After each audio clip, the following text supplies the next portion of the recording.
Hello mga kalorky! Naiinip ako sa bahay kaya naisipan ko po maglakad-lakad. Parang may hinahanap yung katawan ko pero hindi ko alam kung ano. Ano kaya yun? Alam ko na. Mang-hold up na lang kaya ako. Charot lang! Ang totoo, gusto kong kumain dito sa labas. Nakita ko ngayong Jollibee pero sawa na ako dyan kaya makapaghanap nga ng iba. Bihira kasi ako magluto sa bahay kasi nakakatamad. Madalas talaga, nagluluto na lang ako ng kanin, tapos bumibili na lang ako ng ulam sa labas. Minsan nga parang ayoko nang kumain kasi nangasawa na rin yung mga pagkain dito. At yun nga, nahanap ko na rin si Kuya Nuts. Pero nalilito pa rin ako nung gusto kong kainin. Maglugaw na lang kaya ako. Ano yun, parang nilalagnat. Hindi na naman.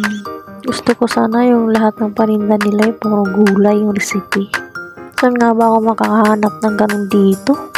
Pag gusto mo naman magluto ng gulay, pag bumili ka sa palengke, hindi na presko. Pag gusto mo puro gulay na lang kinakain mo, sign of aging na yan. Hindi ka naman pinagkakain ng tumatanda na ako. 2 years na lang, minupos na ang kalorky nyo. Ilang taon ba dapat magminupos? Kapag order na nga, out of topic na naman ako. Diyan na nga kayo. Hanggang dito na ang video ko. Bye!